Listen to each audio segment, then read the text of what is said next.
बिस्मिल्लाहिर्रहमानिर्रहीम। अस्सलाम वालेकुम। आज हम C++ ट्यूटोरियल सीरीज़ में फॉर लूप की बात करेंगे कि फॉर लूप क्या होता है और किस तरह से काम करता है। और इसके साथ साथ हम ये देखेंगे कि हम फॉर लूप को यूज़ करते हुए क्या क्या टास्क परफॉर्म कर सकते हैं, किस तरह से नंबर्स को प्रिंट करवा सकते हैं, या किस तरह से हम ये भी देखेंगे कि हम किस तरह से टेबल एक लिख सकते हैं और कितने तक का टेबल हम फॉर लूप को यूज़ करके हम लिखवा सकते हैं। तो स्टार्ट करते हैं। हमारे पास यहाँ पे एक फॉर लूप के साथ रिलेटेड प्रोग्राम है। हमने सबसे पहले जो as usual input output stream, उसके बाद आपके पास using namespace std integer main function के अंदर हमने प्रोग्राम लिखना है। ये वो तमाम चीज़ें जो इससे पहले हम तमाम प्रोग्राम्स में करते आ रहे हैं, इनको हमें एक्सप्लेन करने की ज़रूरत नहीं है। हम इनको बहुत डिटेल के साथ इससे पहले देख चुके हैं। सबसे पहले हमने यहाँ पे इंटीजर आई को यहाँ पे डिफ़ाइन करवाया, और उसके बाद हमने यहाँ पे इंटीजर आई को हमने डिक्लेयर करवा दिया। उसके बाद हमने यहाँ पे फॉर लूप लिया, और ये फॉर लूप जो है ये हमारे पास सबसे पहले ये हमारे पास रन होगा 0 के लिए, और उसके बाद ये अप टू 99 जाएगा, और उसके बाद ये आई प्लस प्लस। असल में ये होता है कि आपके पास यहाँ पे सबसे पहले आप आई को एक वैल्यू असाइन करते हैं 0। उसके बाद आपके पास ये सारे का सारा जो लूप है ये आई की इस वैल्यू के लिए रन हो जाता है। आई की इस वैल्यू के लिए रन होने के बाद ये लूप उसके बाद ये आई प्लस प्लस की तरफ जाता है। और याद रखिए कि जो आई प्लस प्लस है इसका बेसिकली जो मतलब होता है वो ये होता है कि i is equal to I plus 1। Mean कि अब अगर इससे पहले आई की वैल्यू 0 थी तो ये आई की वैल्यू में 1 ऐड अप कर देगा, तो मतलब ये अब आई की वैल्यू 1 हो जाएगी। जैसे में अगर आपके पास अब वैल्यू 1 है तो उसके बाद जब ये लूप नेक्स्ट टाइम चलेगा तो आपके पास ये जो आई की वैल्यू है इसको ये 2 कर देगा। इन द सेम वे ये 3 4 5 6 है। ये स्टेटमेंट हमारे पास जो है i is equal to I plus 1, ये ऑल दो ये स्टेटमेंट मैथमेटिकली रॉन्ग है, लेकिन C++ प्रोग्राम के अंदर ये वर्क करती है। इस आई प्लस प्लस की जगह आप i is equal to I plus 1 भी लिख देंगे तो ये प्रोग्राम तब भी हमारे पास रन होगा। उसके साथ साथ ये फॉर लूप कुछ इस तरह से करता है कि इस स्टेटमेंट की वजह से इंक्रीमेंट होता है, और ये जो है ये बेसिकली असाइन करता है आई को वैल्यू, और उसके बाद ये जो चीज़ है ये कंडीशन चेक करती है कि फॉर लूप ने नेक्स्ट टाइम चलना है कि नहीं चलना।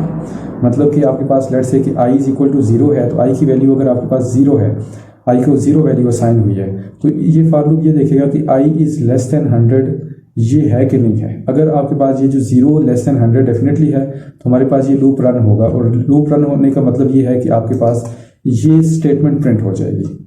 जो भी इस लूप के अंदर ये स्टेटमेंट होगी ये प्रिंट हो जाएगी।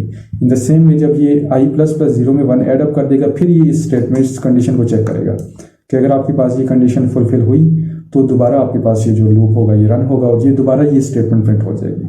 इन द सेम वे 1 के बाद 2 पे ऊपर जाएगा, और 2 के साथ ही ये आपके पास दोबारा इसको चेक करेगा, और ये आपके पास चेक करेगा कि आपके पास जो 2 है वो लेस देन अगर 100 है तो आपके पास ये फिर स्टेटमेंट आपके पास रन होगी। ऑल्दो ये उस वक्त तक स्टेटमेंट रन होती रहेगी जब तक आपके पास ये जो कंडीशन है ये फॉल्स नहीं हो जाती। मीन कि अगर आपके पास आई की वैल्यू यहाँ पे इंक्रीमेंट होते होते होते आपके पास ये 100 हो जाता है, तो ये 100 जो होगा वो 100 से लेस नहीं होता, वो उसके इक्वल होता है। लिहाजा आपके पास ये जो स्टेटमेंट होगी ये फॉल्स हो जाएगी, और ये लूप उसके बाद रन नहीं होगा, और हमारे पास ये जो प्रोग्राम है ये नीचे चला जाएगा, और आपके पास ये प्रोग्राम खत्म हो जाएगा यहाँ पे आके। तो इस तरह से कोई भी फॉर लूप काम करता है। मतलब ये कि आपके पास सबसे पहले आई को एक वैल्यू असाइन की जाती है, और उसके लिए आपके पास ये लूप रन हो जाता है। उसके बाद उस वैल्यू में 1 का इंक्रीमेंट होता है, और यहाँ पे आप 2 3 4 अप टू सो ऑन जितना भी इंक्रीमेंट लगाना चाहे वो आप लगा सकते हैं। इसको बाद में देखते हैं किस तरह से करते हैं। यहाँ से ये इंक्रीमेंट होती है, और इंक्रीमेंट होने के बाद ये कंडीशन को चेक किया जाता है। अगर कंडीशन ट्रू है तो आपके पास ये दोबारा रन हो जाएगा, और कंडीशन फॉल है तो ये आपके पास रन नहीं होगा। इन द सेम में दोबारा इंक्रीमेंट होगी और कंडीशन को चेक किया जाए, और इस तरह से ये आपके पास जो लूप है ये इस तरह से काम करते हैं, और इस तरह से हमें रिजल्ट मिल जाता है। तो हम इसको रन करते हैं और देखते हैं कि हमारे पास यहाँ पे इसका जो रिजल्ट है वो हमारे पास इसकी आउटपुट हमें क्या मिलती है। हमारे पास यहाँ पे अगर आप ये देखें तो हमारे जो रिजल्ट मिला वो हेलो, उसके बाद नीचे वाली line hello hello hello hello, और अप टू ये आपके पास ये देखिए कि ये बहुत दफ़ा ये आपको हेलो प्रिंट होकर मिल गया। अगर हम इसको गिनना शुरू कर दें तो ऑब्वियसली हम इसको गिन नहीं पाएंगे, तो उसके लिए हम देखते हैं कि हमारे पास क्या किया जा सकता है इसके साथ साथ। तो ये हमारे पास हेलो प्रिंट होकर मिल गया, और ये जो सब आपके पास हेलो और उसके बाद आपके पास ये लाइन एंड हो जाती है, वो इस स्टेटमेंट की वजह से ये जो आपके पास स्टेटमेंट है वो इस वजह से हेलो और उसके बाद लाइन का एंड, हेलो और उसके बाद लाइन का एंड। तो हम यहाँ पे एक छोटा सा काम ये करते हैं कि हम यहाँ पे इसको यहाँ पे हम कर देते हैं 1, सॉरी यहाँ पे हम इसको कर देते हैं आई। अब देखते हैं कि हमारे साथ क्या होता है।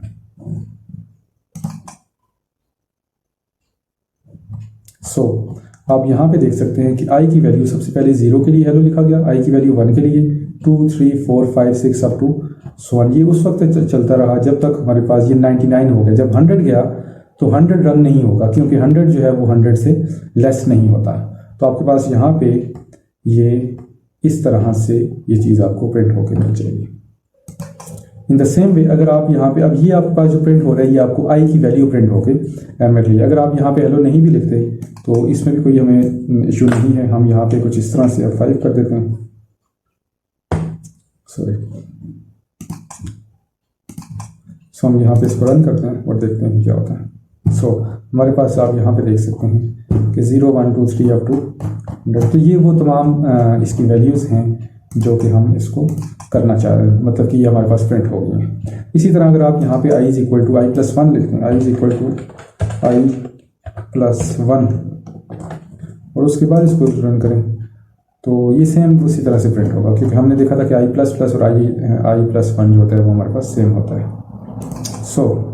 आई और यहाँ पे हमारे पास एंड है। तो इस तरह से ये प्रोग्राम आपके पास, ये फॉर लूप कुछ इस तरह से आपका काम करता है। हम एक और प्रोग्राम की तरफ हम कोड प्रोग्राम को देखते हैं और उसमें देखते हैं कि हमारे पास क्या है। और हमारे पास यहाँ पे ये जो प्रोग्राम है इसमें अगर आप देखें तो बाकी तमाम चीज़ें तकरीबन सेम है और हमारे पास यहाँ पे आई माइनस माइनस है।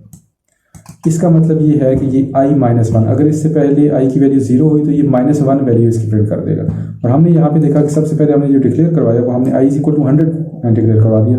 तो 100 के लिए ये आपके पास i की वैल्यू देगा आपको। उसके बाद आपके पास इसमें एक कम हो जाएगा, मतलब ये कि आपके पास 99 हो जाएगा। और 99 जो है वो इस कंडीशन को देखेगा कि जो 99 है वो ग्रेटर या इक्वल है 0 के नहीं है। तो ऑब्वियसली ये ग्रेटर है 0 के, तो ये फिर दोबारा लूप रन होगा।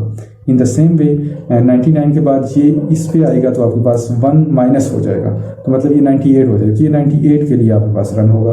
तो इस तरह से ये आपके पास रन होता रहेगा। हम इस प्रोग्राम को रन करते हैं और देखते हैं क्या होता है। अगर आप इसको गौर से देखें तो ये 100 से शुरू होके आपके पास ये 0 तक गया है।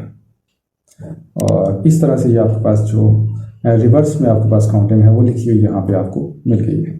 तो इस तरह से ये प्रोग्राम को आई में अब आपके पास, अगर आप इसको यहाँ पे आई माइनस माइनस के बजाय आई इज इक्वल टू आई -1 कर देते हैं तो तब भी कोई आपको प्रॉब्लम नहीं है, आपको ये दोबारा मिलेगा। तो हम इसको देखते हैं आई इज इक्वल टू आई -1। तब भी आपके पास यही आंसर आ रहा है आई इज इक्वल टू आई -1। इस तरह से ये आपके पास ये लूप रन हो रहा है। तो ये रिवर्स में है और उसके बाद इससे पहले जो हमने यहाँ पे देखा ये आपके पास फॉर्मेट में आपको काउंटिंग लिख के दे देगा। और इसमें भी यही है कि अगर आप यहाँ पे हेलो लिख देते हैं या कुछ भी लिख देते हैं तो आपके पास वो चीज़ उतनी दफ़ा आपको प्रिंट होके मिल जाएगी। लेट्स से कि अगर आपने किसी जगह टाइपिंग में बहुत ज़्यादा दफ़ा कोई एक ही वर्ड लिखना है तो आप उसको इस तरह से लिख सकते हैं। इन द सेम वे अगर आप चाहते हैं कि आपने लेट्स से कि हम टेबल एक बनाना चाह रहे हैं, हम यहाँ पे 2 का टेबल लिखते हैं और देखते हैं कि हम 2 का टेबल किस तरह लिख सकते हैं। तो अगर आपके पास i इज इक्वल टू 0 है और यहाँ पे आपके पास i है तो आपके पास ये 1 हो जाएगा। और उसके बाद आप यहाँ पे कुछ इस तरह से कर सकते हैं, लेट्स से कि i इज इक्वल टू, ये जो आपके पास i की वैल्यू होगी, या हम इसको x की वैल्यू ले लेते हैं, हम इसको x ले लेते हैं और x लेते हैं तो हम कहते हैं x is equal to i multiplied by 2। i is equal to, ये 2 मल्टीप्लाइड बाय i कर देंगे, i मल्टीप्लाइड बाय 2 करते हैं हमारे पास multiplied by i। So mean कि आपके पास ये जो x है इसमें वैल्यू, और उससे पहले आपको यहाँ पे इस x को डिक्लेयर करवाना होगा, control s। x is equal to 2 static i। अब आपने यहाँ पे क्या लिखना होगा, आपने सबसे पहले जो यहाँ पे चीज़ लिखनी है वो ये लिखनी है कि आपके पास यहाँ पे आपने अपना टेबल, जिस तरह से आप आम रूटीन में लिखते होते हैं इस तरह से आपने यहाँ पे टेबल लिखना है। लेट्स से हम यहाँ पे लिखते हैं टू स्टैटिक, और उसके बाद आपके पास सबसे पहले ये आपके पास 1 हो जाएगा, फिर उसके बाद ये सबसे पहले 0 होगा, उसके बाद 1 और अप टू सो ऑन। तो इस तरह से x और इक्वल टू आपके पास यहाँ पे अगर आप इसको देखें तो ये आपको मिलेगा, यहाँ पे आपका x प्रिंट हो जाएगा।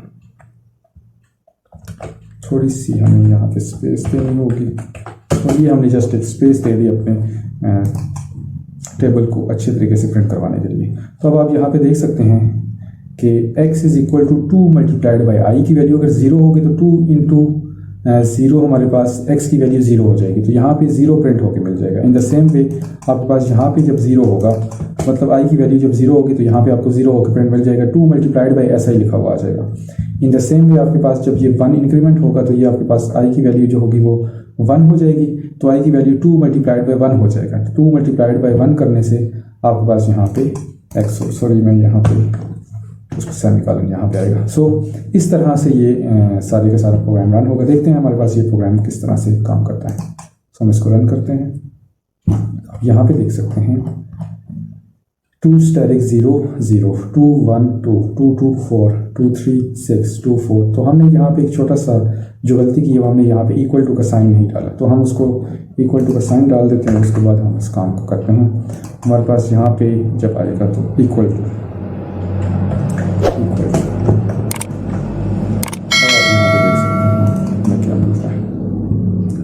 सो ये बहुत ही अच्छे अंदाज से आपका ये 2 का टेबल यहाँ पे प्रिंट हो गया। 2 0 2 1 2 2 2 4 2 3 6 4 8 अप टू आप देख सकते हैं कि अप टू 99 आपके पास यहाँ पे ये प्रिंट हो चुका है। इन द सेम वे अगर आप यहाँ पे इसको 1000 कर देते हैं तो 1000 टाइम लैग कर देते हैं तो लैग तक जो है आपका जो 2 का टेबल होगा वो आपको यहाँ पे प्रिंट होके मिल जाएगा। हम इसको हम इस प्रोग्राम को और थोड़ा सा समझने की कोशिश करते हैं और देखते हैं कि लेट्स से कि हम ये कह रहे हैं कि आपके पास जो टेबल हो, आपका प्रोग्राम आपसे एक नंबर मांगे और आप उसको वो नंबर दें और वो जो नंबर होगा उसका टेबल आपको प्रिंट होके मिल जाए। तो देखते हैं कि वो प्रोग्राम आप किस तरह से बना सकते हैं। तो सबसे पहले आपके पास सी आउट की एक स्टेटमेंट आएगी, cout very less than cout. So cout में आपने ये देना है enter number to print its table. So हमारे पास यहाँ पे हम इसको यहाँ पे और हम इसको बैक स्लैशन कर देते हैं। बैक स्लैशन का मतलब ये है कि आपके पास ये नीचे वाली लाइन में चला जाएगा, लाइन ब्रेक हो जाएगी हमारे पास, इससे ज़्यादा इसको कोई मतलब नहीं। सो सी इन वेरी सॉरी, यहाँ पे आपके पास कुछ इस तरह का साइन आएगा और उसके बाद आप क्या करेंगे कि यहाँ पे आई को डिक्लेयर करवा देंगे। सो आई जो आपने टेबल बनाना है वो हमने बनाना है, सॉरी यहाँ पे हम लिखेंगे एक नया वेरिएबल y लिखेंगे और आपके पास यहाँ पे जो है उस y को आप डिक्लेयर करवा देंगे। सो आप यहाँ पे बजाय इसके कि आप यहाँ पे लिखेंगे क्या 2, आप यहाँ पे y लिखेंगे। मतलब कि आप जो मल्टीप्लाई करवाना चाह रहे हैं वो इस नंबर के साथ मल्टीप्लाई करवाना चाह रहे हैं हर दफ़ा, तो आपके पास यहाँ पे जो आएगा वो y आ जाएगा। सो अब ये होगा कि आपके पास आप जो नंबर दे देंगे, लेट्स से कि आपने 10 दे दिया, तो जब ये 0 आई की वैल्यू 0 होगी तो 0 जो होगा वो y के साथ मल्टीप्लाई होगा, y के साथ मतलब वो 10 के साथ मल्टीप्लाई होगा। इन द सेम वे फिर जो 0 आई की वैल्यू जब 1 हो जाएगी तो वो 1 जो है वो हमारे पास 10 के साथ मल्टीप्लाई होगा। तो इस तरह से हमारा ये और ये एट दी एंड आपको ये आपको नंबर प्रिंट करके दे दे। और आपको यहाँ पे भी एक छोटी सी अमेंडमेंट करनी होगी और वो अमेंडमेंट ये है कि आप यहाँ पे लिखेंगे y। So y multiplied by, यहाँ पे आपको जो चीज़ मिलेगी वो मिलेगा y mean this number, this value, ये आपके पास वैल्यू होगी। मतलब कि आपके पास यहाँ पे ये लेट से आप 10 लिख देते हैं तो आपके पास यहाँ पे 10 मल्टीप्लाइड बाय आई की वैल्यू जो 0 होगी तो वो इस तरह से ये काम करेगा। सो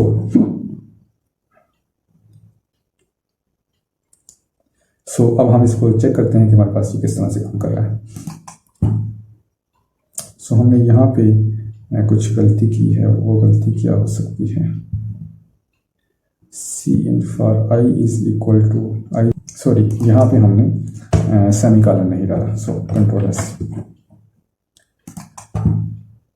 ओके, सो हमसे enter number to print its table, हम यहाँ पे लेट्स से 6 दे देते हैं और इंटर करते हैं। तो आप यहाँ पे देख सकते हैं कि 6 1 6 2 12 3 18 24 अप टू सो ऑन। तो ये हमारे पास इजीली हमने एक नंबर को लिया और उसका हमने टेबल प्रिंट करवा दिया। सो हमारे पास ये प्रोग्राम है जिसका हमने टेबल को प्रिंट करने का हमने प्रोग्राम बना लिया। और अगर आपने उल्टा टेबल प्रिंट करना है तो आप जस्ट ये काम करेंगे कि इस प्रोग्राम में बिल्कुल इसी तरह की अमेंडमेंट्स कर देंगे, तो आपका जो टेबल होगा वो रिवर्स में आपका प्रिंट हो जाएगा। सो नेक्स्ट हम देखते हैं कि हमारे पास नेक्स्ट प्रोग्राम में क्या है। तो यहाँ पे हमारे पास जो है वो नेस्टेड फॉर लूप है। तो हम देखते हैं कि नेस्टेड फॉर लूप किस तरह से काम करेगा। सबसे पहले हमने आई जे के ये 3 इंटीजर्स हमने यहाँ पे डिफाइन कर दिए, और उसके बाद हमने for I is equal to 0 I is less than 3 I plus plus, for J is equal to 0 J is less than 3 J plus plus, for K is equal to 0 K is less than 3 के plus plus. तो ये 3 loops हमने यहाँ पे इनको देख लिए। और उसके बाद हमने ये जो थर्ड लूप है उसके बाद हमने यहाँ पे एक स्टेटमेंट लिख दी, आई जे और के को हमने प्रिंट करवाना है उनकी वैल्यूज़। तो उनकी वैल्यूज़ किस तरह से प्रिंट होंगी, सबसे पहले हम इसको थ्योरेटिकली देख लेते हैं। ये देखिए कि आपके पास यहाँ पे सबसे पहले आई है, i is equal to 0। I is equal to 0 के लिए जब ये नीचे जाएगा तो जे की वैल्यू भी सबसे पहले 0 है। उसके लिए जब ये नीचे जाएगा तो आपके पास के की वैल्यू भी आपके पास 0 है।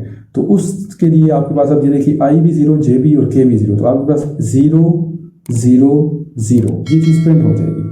फिर ये नीचे वाली लाइन पे जाएगा और उसके बाद ये लूप इस तरफ जाएगा और ये जो के की वैल्यू 0 है इसमें 1 का इंक्रीमेंट करेगा। तो मतलब आपके पास अब के की वैल्यू 1 हो चुकी है। फिर इस कंडीशन को चेक करेगा कि ये कंडीशन किस तरह से काम कर रही है। अगर ये कंडीशन ट्रू है तो आपके पास ये नीचे आ जाएगा। तो आई डेफिनेटली के की वैल्यू जो 1 है वो के इज लेस देन 3, मतलब 1 इज लेस देन 3, तो ये आपके पास फिर यहाँ पे आएगा। अब आप याद रखने के आपके पास आई की वैल्यू 0, जे की वैल्यू जो है वो 0 है, क्योंकि अभी ये लूप चल रहा है।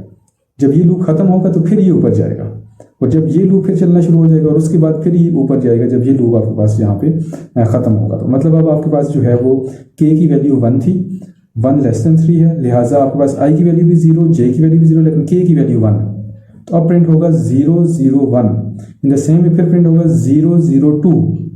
उसके बाद जब 0 0 3 प्रिंट होने की बारी आएगी तो ये लूप फॉल हो जाएगा, तो ये ऊपर जाएगा। अब जब ऊपर जाएगा तो आपके पास आई की वैल्यू अभी भी 0 है, लेकिन जे की वैल्यू में इंक्रीमेंट हो जाएगा और वो 1 हो जाएगी। तो मतलब आपके पास जो प्रिंट हो, फिर उसके बाद जब ये नीचे आएगा तो के की वैल्यू फिर 0 हो चुकी है। लिहाजा आपके पास यहाँ पे आई की वैल्यू 0, जे की वैल्यू 1 और के की value 0। In the same way जब ये फिर ऊपर जाएगा फिर उसके लिए ये रन होगा। तो आपके पास आई के लिए 0, जे के लिए आपके पास 1 और के की वैल्यू 2, 0 1 2। इस तरह से ये काम करेगा। अब देखते हैं कि हम इसको प्रिंट करके कि ये किस तरह से काम कर रहा है। सो